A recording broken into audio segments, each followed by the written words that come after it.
नमस्कार दोस्तों, मैं अंकुर उपाध्याय स्वागत करता हूं आप सभी का आपके अपने YouTube channel share market analysis में।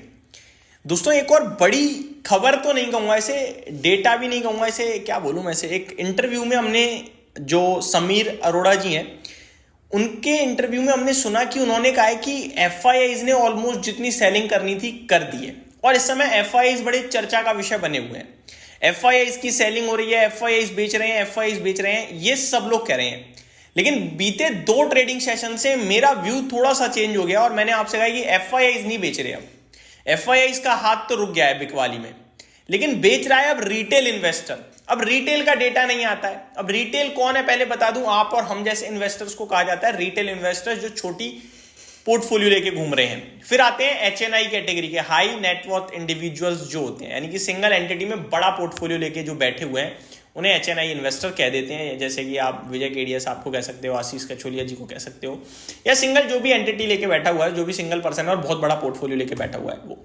अब ये लोग बेच रहे हैं और इनका डेटा आता नहीं है। अब ये हम क्यों कह रहे हैं कि ये लोग बेच रहे हैं? देखो, शेयर बाजार में 2 लोग हैं, एक डीआईआईज हैं जो कि डोमेस्टिक इंस्टीट्यूशनल इन्वेस्टर्स कहा जाता है, और एक एफआईआईज हैं, अंग्रेज फॉरेनर्स। ठीक है, तो यहां पे मार्केट में क्या हो रहा है कि एफआईआईज बेच रहे हैं, एफआईआईज बेच रहे हैं। लेकिन अभी बीते 2 दिन का मैं डेटा भी बताऊंगा, नंबर्स पे भी। बीते 2 दिन का डेटा अगर देखा जाए ना, तो क्लियर कट आपको देखने को मिलेगा कि एफआईआईज जितना बेच रहे हैं उससे तो डबल खरीद रहा है डीआईआई। यानी कि डीआईआईज भर भर के पैसा लगा रहे हैं, उसके बावजूद बाजार में वो वाली तेजी नहीं दिख रही है। क्यों नहीं दिख रही है? क्योंकि तीसरी महाशक्ति अब बेच रही है। खरीदने का तो किसी की हिम्मत हो नहीं रही, अकेला डीआईआईज खरीद रहा है, बाकी सब बेच ही रहे हैं। समझ रहे हो बात को? तो ये इशू बनता हुआ दिख रहा है। अब पहले मैं समीर अरोड़ा जी ने जो कहा है वो बताता हूं, उसके बाद डेटा पे आऊंगा। तो FIIs are mostly done with selling in Indian market, says Samir Arora of Helios. FIIs selling in Indian stocks are doing so primarily due to pathetic corporate earnings rather than reallocating funds to US or China, says Arora at CNBC TV18 Leadership Summit. Market veteran and Helios Capital founder Sameer Arora said on November 14 that the recent spate of selling seen in Indian markets by FIIs is mostly done, almost done हो गई है। ये कह रहे हैं, I think FIIs are mostly done, plus minus a few weeks. Foreign investor selling should be over, because the question is the beginning was whether they are selling India to buy China, so that belief can be there that they are not selling India to buy China, but it appears that they were selling India to buy US or go back to US. पहले खबर थी कि China खरीदेंगे, but China में तो दिख नहीं रहा, प्रॉब्लम है। तो अब वो जो बेच रहे हैं मे बी यूएस में तेजी की वजह से या फिर आगे तेजी की वजह से। लेकिन ये कह रहे हैं कि अब ये ऑलमोस्ट खत्म होती हुई दिख रही है। हो सकता है 1 आध हफ्ते आगे पीछे हो जाए, लेकिन ऑलमोस्ट डन। तो एफआईआई की सेलिंग दोस्तों ऑलमोस्ट डन हो रही है। डीआईआई खरीदने को पूरी तरीके से तैयार बैठा ही है। अब बचा रिटेल। अब रिटेल बेचारा 2 दिन की तेजी में वापस से तेजी में आ जाता है, आप सभी को पता है।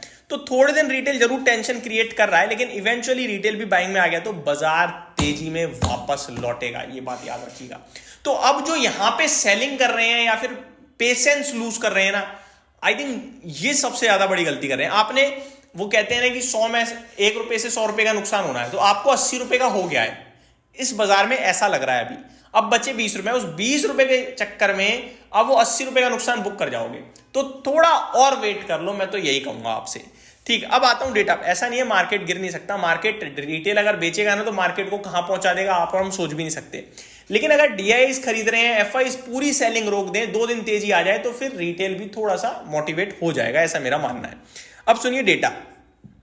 बीते 2 दिन का जो एफआईआईज 4000 5000 करोड़ बेच रहे थे, बीते 5 ट्रेडिंग सेशंस में 3500 से कम का इनका सेलिंग फिगर आ रहा है। 8 नवंबर को 3400 था, 11 नवंबर को 2300 था, 12 नवंबर को 3024 था, 13 नवंबर को 2500 था और कल केवल 1850 करोड़ रह गया है। अब डीआईआईज की बाइंग का फिगर देखो।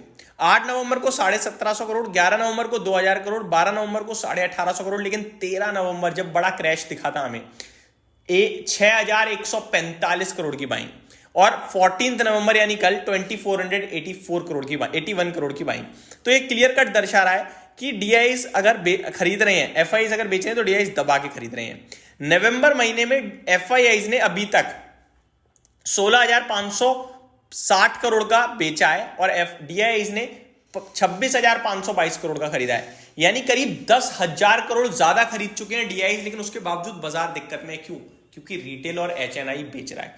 तो ये डेटा दर्शा रहा है दोस्तों कि अब हमें उतनी पैनिक नहीं करनी चाहिए, क्योंकि अब मार्केट में पैनिक आपकी और हमारी वजह से ही हो रहा है। तो कोशिश कीजिए थोड़ा पेन झेलने की और थोड़ा सा और समय देने की। वैसे भी मार्केट लॉन्ग टर्म के लिए बना है, शॉर्ट टर्म में तो कभी कभार प्रॉफिट होता है। अब वो आपकी इच्छा भैया कि आप कैसे देखते हो बाजार को। मेरा तो सिंपल सा मानना है कि लॉन्ग टर्म के लिए बाजार बना है, शॉर्ट टर्म में आप तेजी में तो तेजी में आ जाते हो, मंदी तो फिर बाजार खत्म हो जाएगा। ऐसे नहीं होता है भाई। तो ये डिटेल्स थी, होप आपको चीजें समझ में आई होंगी। Thank you so much for watching this video. Have a great day guys.